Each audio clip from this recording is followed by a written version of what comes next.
Wow, what a crowd. This is one of the largest crowds we've ever had at a Robert H. Jackson Society meeting, and I'm just so thrilled as I look around at the amazing variety of folks and the interest that everyone has had in many, many ways regarding the Robert H. Jackson Center. I'm thrilled. I'm also Greg Peterson, for those who may not know, president. Not. No, I'm not. Hold it. Let me back up. Former president. Let's see what the hell I am today. I'm no longer chairman of the board. I'm no longer president of this organization. I think I'm still a board member. Yeah, and as Willie Pastrana, the old boxer, used to say, it's better to be a has-been than a never was.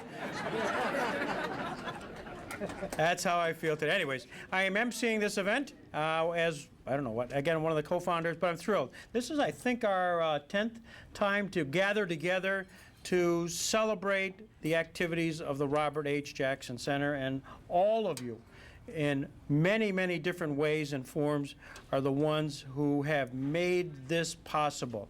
And we are just growing by leaps and bounds, and whether it's programmatic ways, whether it's in institutional ways, and in a staff way, which you'll hear soon. We have many guests. We will be introducing them throughout the introductory part of this program. The way it'll work, we will go through some introductions here this first part, and then we're going to eat, and then we'll have afterwards an opportunity for you to be introduced to one of the most incredible individuals in many forms, Harold Burson. I won't formally introduce him, but we were able to have Harold join us, who was an integral part in many, many aspects, but for our purposes, the Nuremberg trial and the Armed Forces Network, and he was the guy who was at the trial, watching the trial, making the transcriptions for the trial, and he's made available to us those transcriptions. So we'll have a chance to talk with him at the conclusion of this evening. I do want to introduce now Joe Karb. Joe Karb is the Director of Teacher Initiative of the Robert H.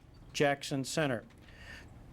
Joe Karb, together with his sidekick, Drew Biter, have added an incredible new element to the Jackson Center. Our mission is to advance the legacy of Robert H. Jackson through exhibitry, education, and his relevance today.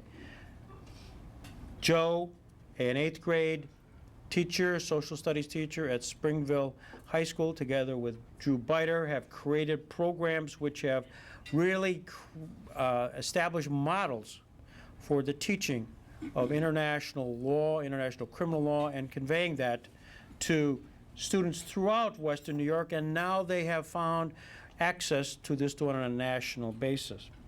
Joe calls me on an ongoing basis. By the way, Joe just got an award as being the Social Studies Teacher of the Year in New York State.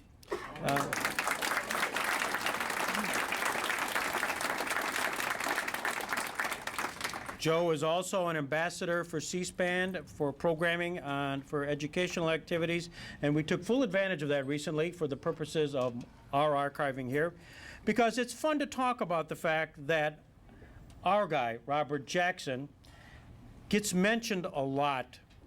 And most recently, there have been 4 confirmation hearings of Supreme Court justices, Roberts, Alito, Kagan, Sotomayor, and they all have variously mentioned, whether citing decisions or as role model basis, Robert H. Jackson. Now that's despite any political conversation. This is being very pragmatic. So I, like Mr. YouTube, trying to figure out how in those lengthy hearings which are recorded on C-SPAN, let's find those moments where, in fact, Roberts talked about Jackson, Kagan talked about Jackson, Sotomayor talked about Jackson, and Alito. And so I went to Joe, Mr. C-SPAN himself.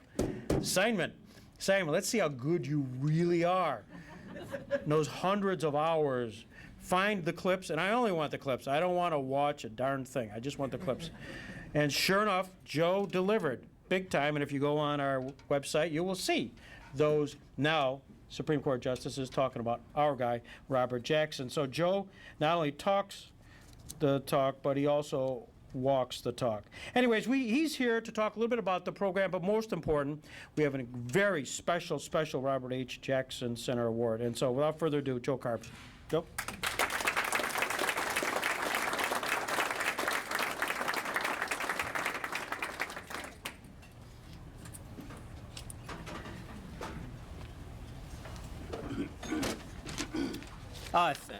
Thank you, Greg. Drew Biter and I are thrilled to be part of the Jackson Center Education Program. Robert H. Jackson has a compelling story that should be shared with students around the country. He's somebody that saw injustice in America, he saw injustice in the world, and he did something about it. And that's exactly what we want our students to do. There have been a number of new initiatives this year by the Jackson Center Education Program. We had a conference this spring for 50 educators around Western New York. We have many new lessons that were created and projects and online activities for students. We presented at several national conferences. We have new partnerships with the Goethe Institute and the American Red Cross, as well as the National Council for the Social Studies. And yesterday, we just found out that we're going to have a conference at the new federal courthouse in the fall for teachers. And thanks to Judge Scrutiny. All right, that's right. Judge Scrutiny. I mean, that'll be amazing. We're so excited about that. Now, one of the things we're most proud of is the Jackson Center Award for teaching the concept of justice. This is an award that we started this year, and it's for a teacher who has gone above and beyond to teach the concept of justice in their classroom in creative and inspiring ways. It could be teaching about civil disobedience or civil liberties. It could be teaching about local issues of justice. It could deal with human rights. This year, the contest was open to the 8 counties of Western New York. So teachers across the 8 counties were nominated for this award. And we had many really outstanding applications. And after much deliberation, this year's award is being given to an outstanding teacher from Kenmore Middle School, Joy Chimera. Joy, would you come forward? Elaine? Yep.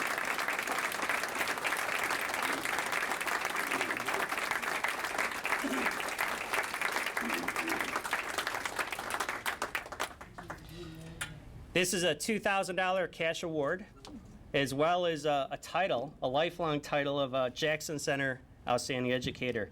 And now I'd like to introduce Joy's nominator, Elaine Altman from Kenmore. Why, thank you.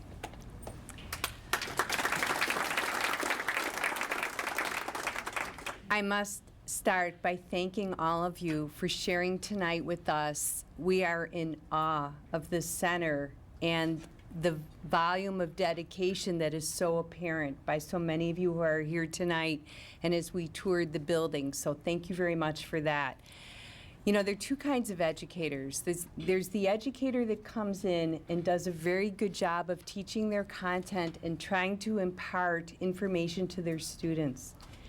And then there's an educator that realizes the importance of linking their content to what matters most in life and giving students a bridge from the past to future so that they too can have a path to walk on that's filled with the wisdom of what's gone on before them and what will follow after them. It was because of my vision of seeing that Joy Chimera is so much that person that without having any assistance at all, worked on her content, excited her students for multiple years, and then passed that vision to her colleagues and to many of us who have the privilege of working with her, that it was absolutely no burden at all to nominate her for this award. And I'm so very proud that I know her, because I know she'll do all of you proud, and this is only the beginning. Because as I wrote in the application, if she was able to do everything she's done without having any help whatsoever, I feel as though we're going to be hearing many more wonderful tales about her good work. So I'd like you to please welcome her and thank you again for this honor.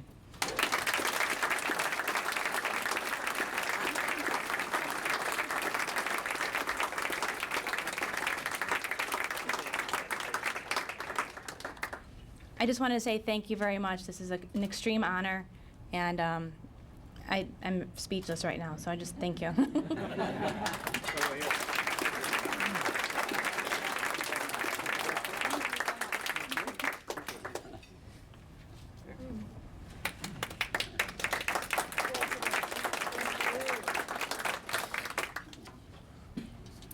We try to schedule our annual dinner around activities at Chautauqua Institution.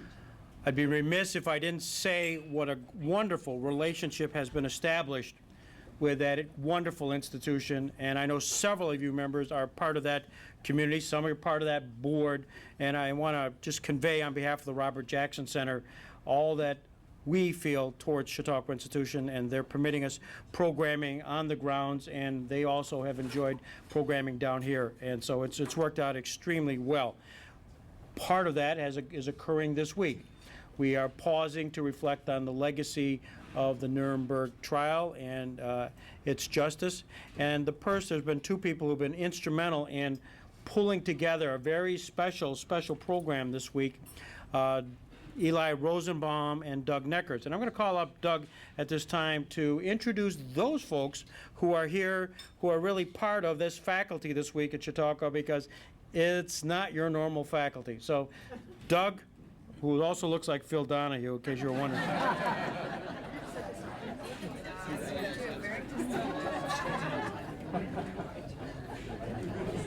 He wants to hear that, so please. That's right. I asked him to say that. Thank you very much, Greg. I'm not going to speak for a very long time. Thank you very much. We've had 5 successive years of Jackson's legacy at Chautauqua, and every year we think it's going to be better the next year. This year's spectacular. We have the 98-year-old Ken Heckler, who was President Truman's administrative assistant, sitting over behind.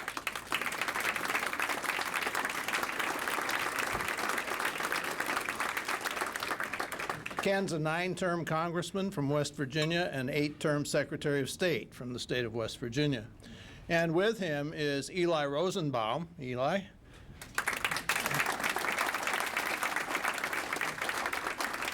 And I would be remiss if I didn't point out Arthur Rudolph here, who he spoke about a couple days ago. He sent Arthur Rudolph, who was responsible for the Saturn program that got our man on the moon, back to Germany because he had been involved with the Nazi employment of slave labor and concentration camp labor in their V2 program during the war. So Eli will be speaking tomorrow on the Demjanjuk case. So if you want to know about Cleveland's Demjanjuk case, here's the man. And subsequent to that, don't tell anybody, no, certainly not anybody at Chautauqua, but Greg will be interviewing Eli about the Waldheim case. So 2 things tomorrow at 9 o'clock in the morning. Way to keep a secret. Please don't tell us. Someplace John Barrett, where's John? John was the first speaker on Monday morning and talked about Jackson after Nuremberg, which was really interesting, and I must admit that Eli twisted our respective arms, and John, thank you very much for taking the challenge.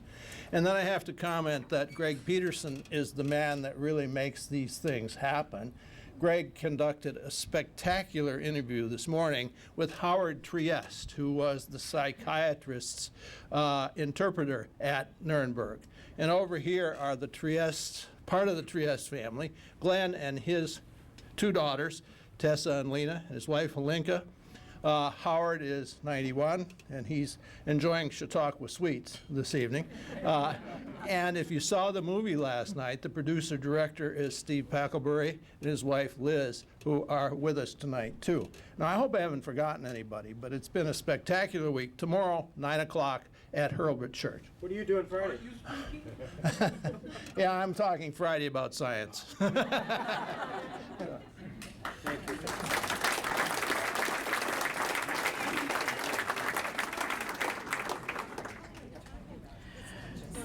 This is an historic evening on many fronts, and it's been a historic week. To my knowledge, there's probably 5 people who are alive who are part of the Nuremberg hierarchy of things, whether they're prosecutors and interpreters and were involved in observing and preparing, and we've had 3 of them here.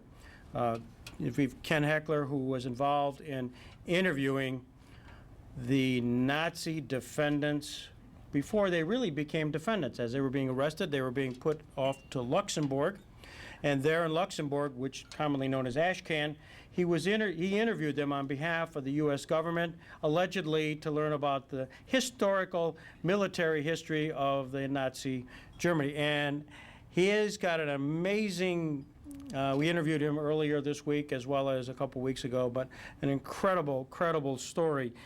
So we're just thrilled. Ken and Howard Trieste, as was mentioned, he was the translator. He's a German Jew who came to the United States. He was drafted, went back over to Germany, and as he wonderfully and colorfully talked about having his ticket punched to go back to Germany, kind of a round trip, Howard was ultimately matched up with the psychiatrists Douglas Kelly and Leon Goldenson, and so he was in the court, or in the prison cell, with every one of the 21 defendants.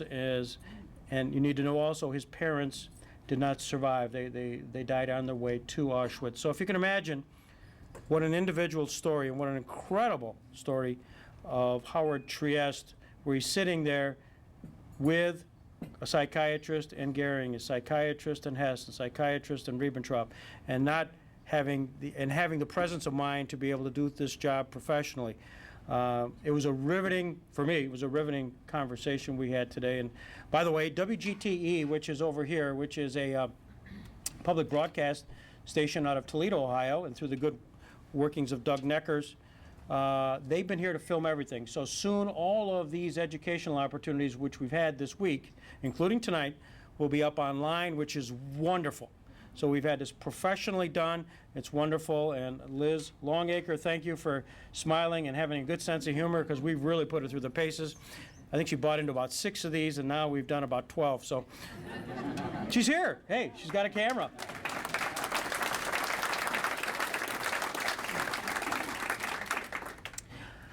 We have a new chairman of the board. His name is David Crane. David Crane has been a friend of the Robert Jackson Center, has been a board member of the Robert Jackson Center, and in his many lives, he was the founding chief prosecutor of the Special Tribunal at Sierra Leone. For those who've been following the Charles Taylor case at Sierra Leone, which just drew to a very successful conclusion, he was the individual who made the decision on behalf of the United Nations when he was appointed as the chief prosecutor to indict Charles Taylor. Charles Taylor, was the president of Liberia at the time, and ultimately, as you know, the rest of it is history. That doesn't happen every day. Ultimately, he left the country. Ultimately, he was extradited. Ultimately, tried, convicted, and sentenced this past month or so. And David Crane is the guy responsible for that. So, but now he's wearing another hat. He's chairman of the board of the Robert H. Jackson Center. He succeeds Stan Lundine, who Dave will wax eloquent in just a second, but let me put my 2 cents in.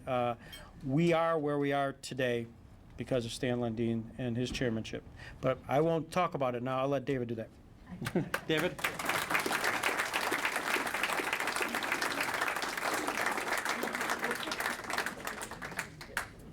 I'll get there. Goodness gracious. Not an easy path to be chairman of this board. No, I tell you. Thanks, Greg.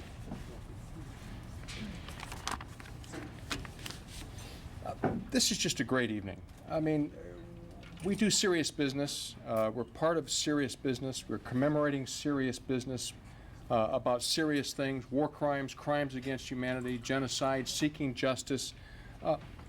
That's important. But tonight, let's put this aside a bit and just understand that the people in this room and others are the ones that make our center what it is. And so this is all about you too, and we thank you for that. And on behalf of the wonderful and energetic board that we have, and we just had a great, an excellent board meeting. And I was just sitting there as we were going through and kind of changing the board a little bit to make it leaner and a little bit getting it ready to move forward and take it to the next 10 years, how collegial it was, and laughter, and just sitting around as friends deciding the next path for our center. And I say our center because it's your center, it's all of our center. And it's because of all of you and those you represent make this center what it is. And I'd like to think that that Western New York boy who used to walk the hills here in Warren and Jamestown, I think he'd be, frankly, damn amazed. Don't you think?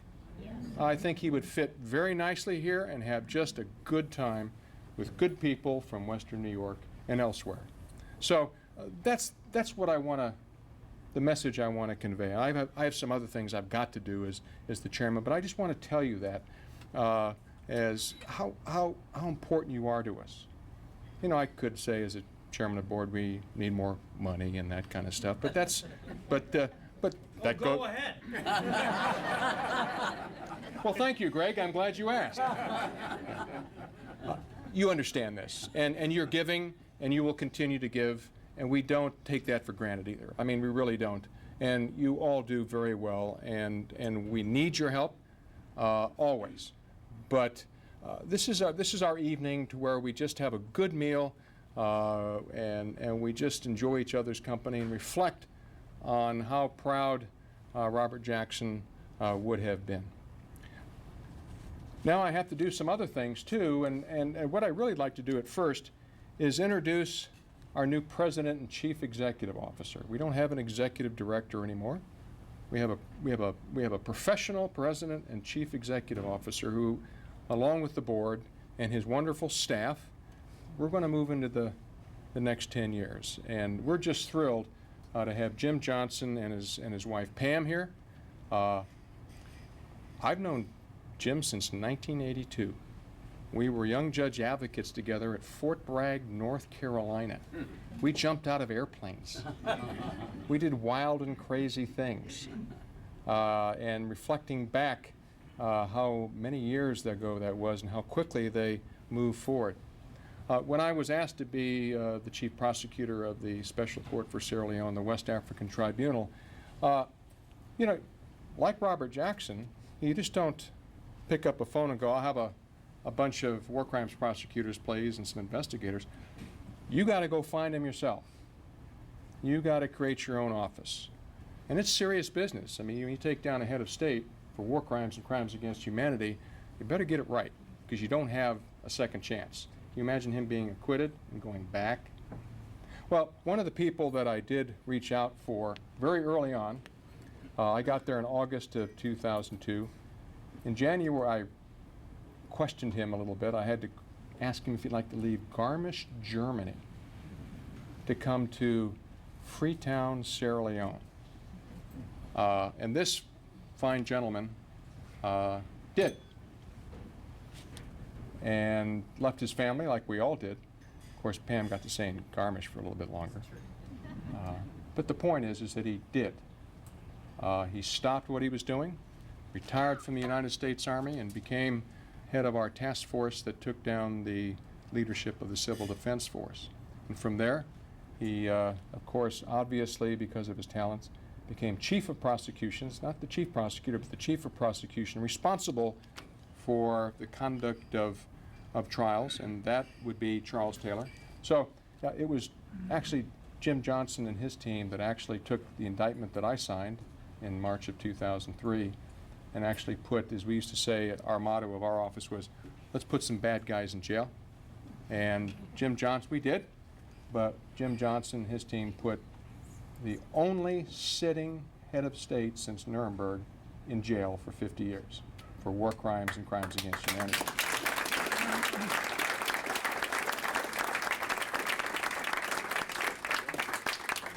There's nothing wrong with the good guys winning now and then.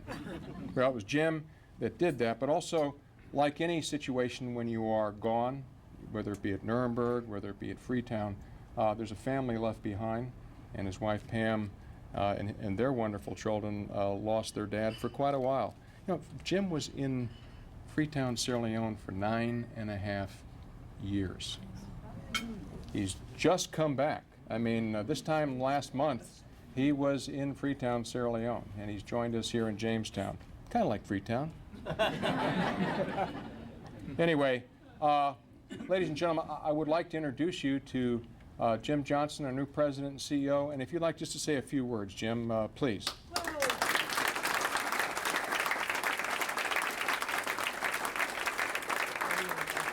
Can you do it there? I actually don't know if I can get to there.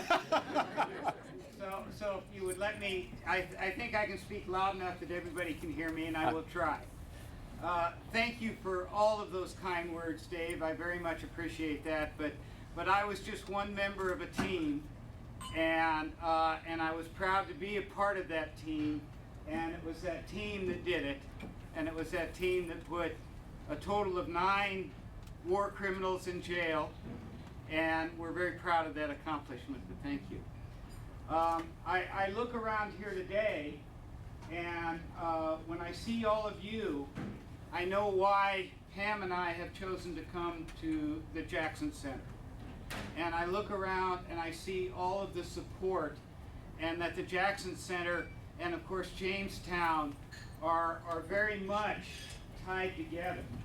And it was Jamestown that has brought the Jackson Center this far, and all of you that have brought the Jackson Center this far. And this is why Pam and I have come here, because we have seen where the Jackson Center has come. We have seen what Greg has done, and Stan and all of those before me, and we're very much looking forward to the opportunity to try to move the Jackson Center even farther. And we're very pleased, and we're looking forward to that challenge. Just 2 other things I would like to first thank. I've gotten around to meet a lot of you tonight, and over the coming weeks and coming months, I will try to get around and meet all of you and say hello and get to know you all, and we're very, very much looking forward to that. I want to thank, Pam and I, of course, are moving to the community, and I certainly want to thank this community as a whole, has been so welcoming to us and has received us. I particularly need to thank Carol and Rod over there, because they have opened up their home to us. We're waiting for our home to be ready, and thanks to them, we're not sleeping on the street. We have a place to stay, and I want to thank them very, very much. And possibly the last thing I want to say is, when I look around this room and appreciate the effort that the staff, that Carol and Deb and Jennifer have put together, have done, and the efforts that they have taken in making all of this here happen tonight, and a wonderful catering crew, it just makes us that much more excited to come to this place and work with all of the wonderful people that are a part of it, and all of you. And so we thank you very, very much for this.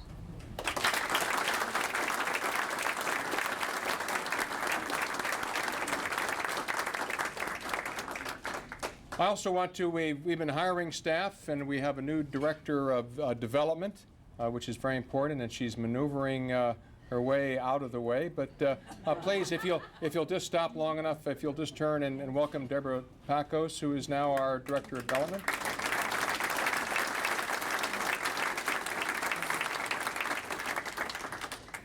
Well, we are changing, we are moving on, and with that change, and like all good organizations do, we also have to not only welcome people, but we have to say goodbye to people. And the individuals who we're just going to recognize tonight have been important to the Jackson Center, very important. And you know who they are, but I won't go too much into their biographies. You know Stan Lundine. Anybody not heard of Stan Lundine? Okay. No. Stan, this time last year actually, got me in a car and drove me way out in the field and said, "How would you like to be the chief?" He goes, "It's not personal." You know, and I never really had thought about it. You know, I said, He goes, "No, just think about it," and I did, and I said, "Well, all right." Stan has been a tremendous advisor to me, and has been very helpful in my transition in taking over the board. But Stan took over the board in a time when the Jackson Center needed a steady hand.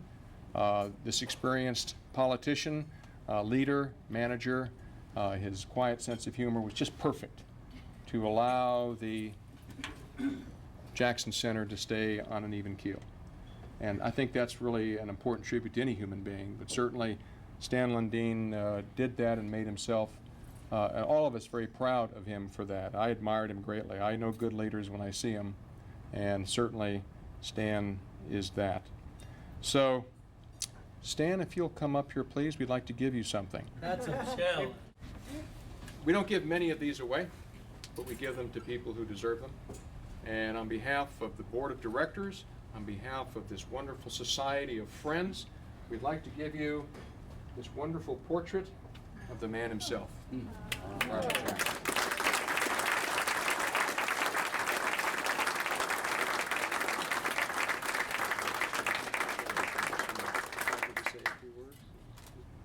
Thank you all very much. I have been a fan of Robert Jackson since at least my college days.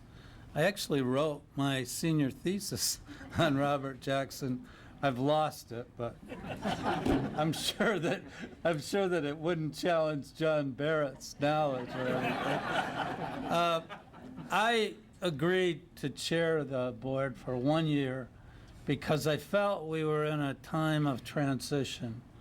Greg and many others, supported by many of you, did a phenomenal job in creating this place and taking it through 10 years of success in acquiring and developing this building. We're debt-free as far as this building is concerned, incidentally. But we were at a time, yes, I know we need more money. I'm well aware of that. Nobody else is more aware. But we're in better shape than we were a year ago. So it was a transition time as I saw it. And I'm really pleased that I was able to become more deeply involved. Now I'm staying on the board, watching over this guy and making sure that we stay on the right track. But and Greg is too, incidentally. Jim Johnson is taking over as the CEO, but Greg and I will continue to be involved. And I think it was a very successful transition. We're in more solid shape, but we need to take this to the next level. And we really appreciate all of you are here because you've already contributed to the cause, but we do need to take it even beyond where we've been.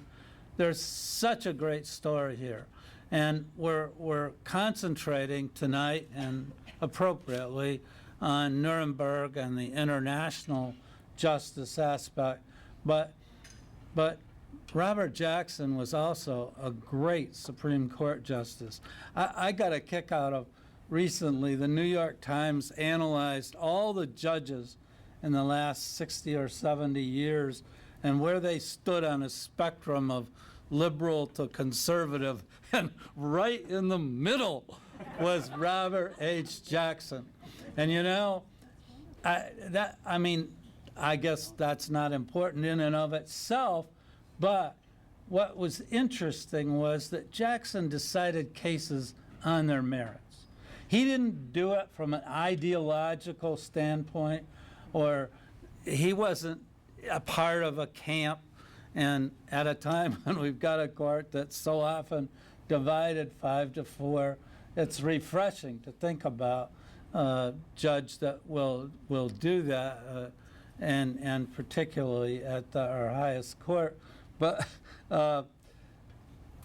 also, he was a guy who took his experience from this community and applied it in incredibly complicated cases and so on. And Felix Frankfurter used to make fun of him and say, "Bob, that's Jamestown justice." And Jackson says, "I take that as a compliment." And that's the way we feel. He was somebody from this area, from this community, who became phenomenal in his importance internationally, but also in his importance on providing justice on the Supreme Court.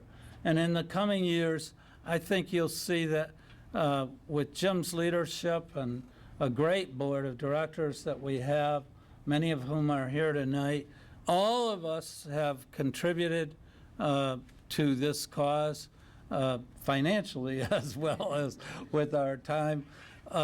And I think you'll see that we can achieve even greater success in the future. So thank you. We will find an appropriate place in the Lundine household, Sarah, for Jackson's photograph. But it's a great, great pleasure to not only have been, but continue to be involved in the Robert H. Jackson Center.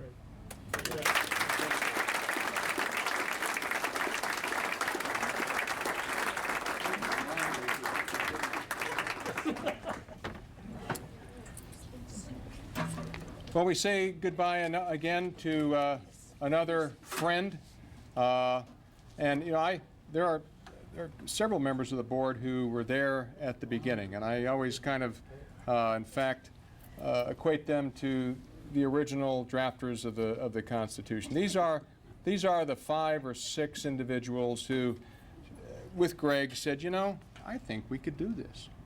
I think we could pull this off. And we did, obviously. It's here tonight. But we're saying goodbye, not forever, but just goodbye, and to recognize Jeanette Carlson, who is leaving us as our treasurer, but who is someone who has just been a bright red thread of loyalty, of judgment, of friendliness and kindness. So Jeanette, if you'd please come up.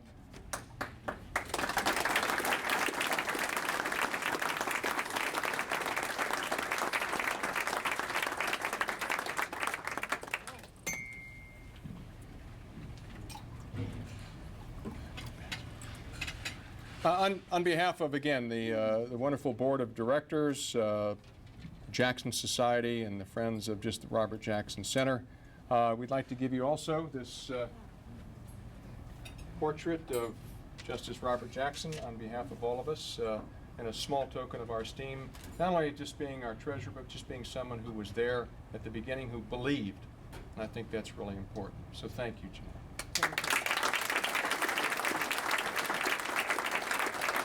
I just want to say a few words, too.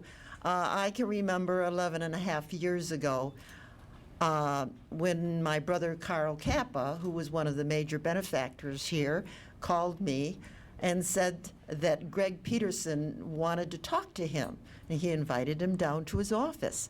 And I said to Carl, I says, well, I wonder what it's all about. Although I had an inkling, because about 2 months prior to that time, Carl had received the John Hamilton Award, and Greg Peterson, as he does many times, interviewed him, and he asked Carl, who is your hero?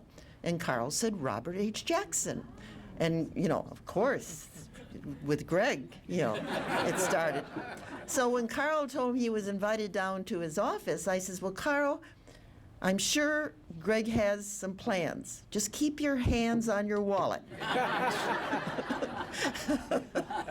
So Carl and I, we were very close. He was about 16 years older than I was, and he was really more like a second father to me. And so Carl, he was very ill at the time. So he would ask me to come to meetings with him. And when he could not attend, I would go in his place. And he eventually died 7 months later. And then I assumed his position on the board. And I can only say it's been a thrilling journey. It's a spectacular board, and the staff. I don't think people realize we have a small staff. And in fact, sometimes it's a small staff. And Greg Peterson and Randy Sweeney, we've been there since day one. And so I can only say that I really am excited about the future of the Jackson Center. It's in spectacular hands with Jim Johnson now coming on board, and the distinguished board that we have. But we do need your support. And that's the only way it's going to continue. So, you know, they always called me the money lady. So I am now talking money. So, you know, all nonprofits have gone through difficult times, and the Jackson Center has certainly been able to keep its head above water, but it's been a struggle. And so please, you know, continue your support, and we thank you very much. Thank you.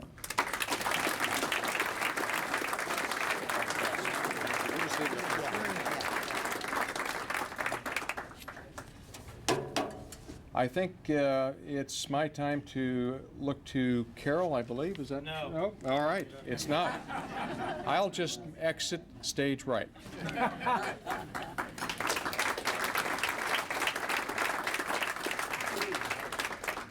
Nice. Somebody took my notes.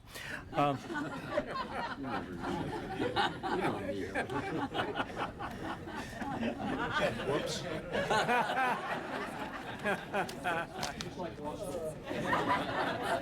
Speaking of David Crane, one quick vignette, and I must conclude on this, and then we will call Carol.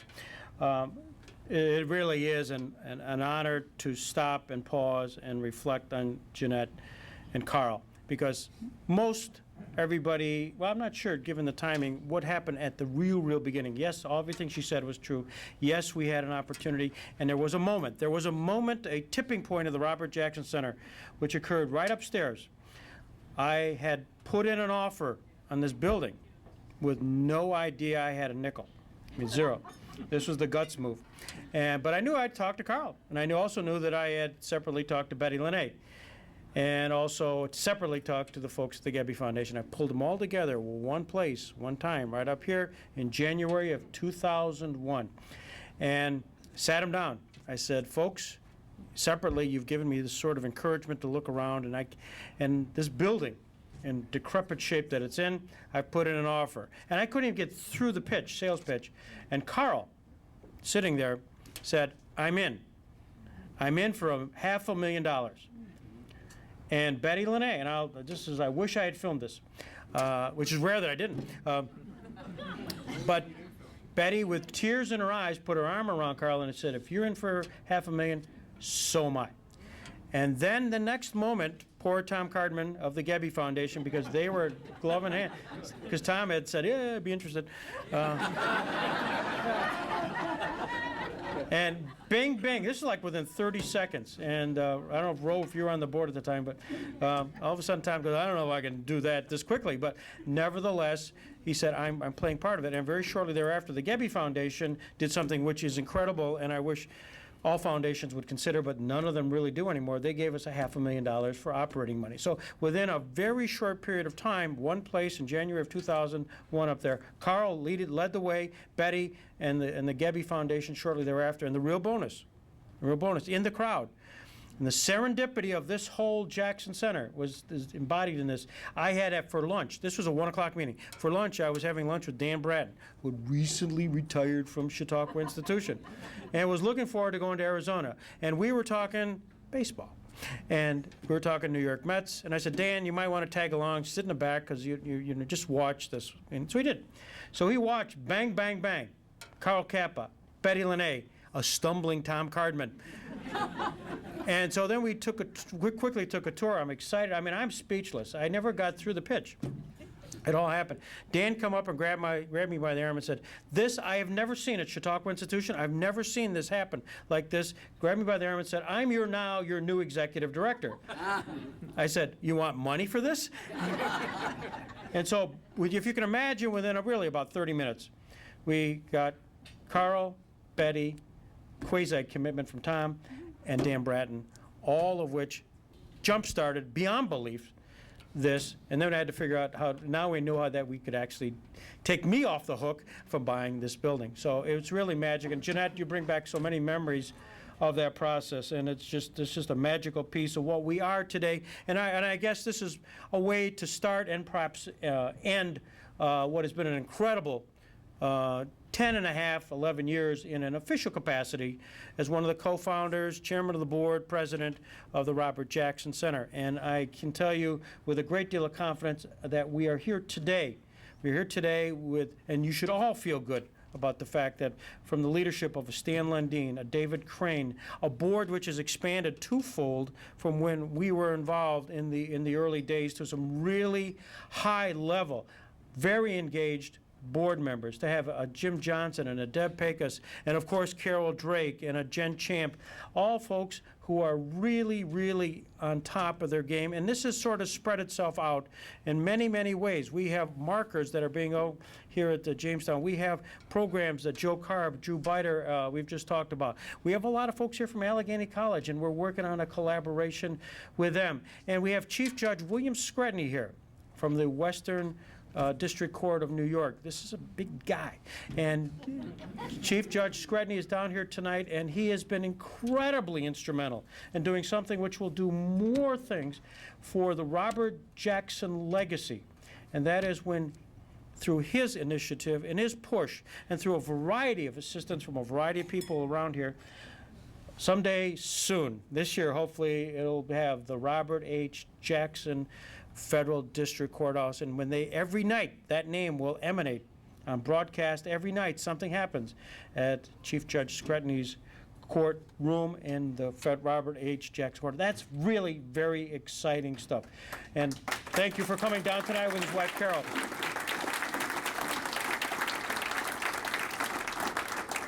I could go on, but Carol at this point is walking very fast towards me. And I know that because often my wife will get up and do the same thing.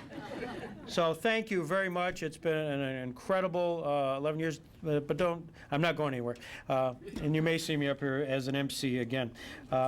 So thank you very much for all the support you've given to the Jackson Center. And now if you'd give more support to Carol Drake, who will tell you what's going to happen next.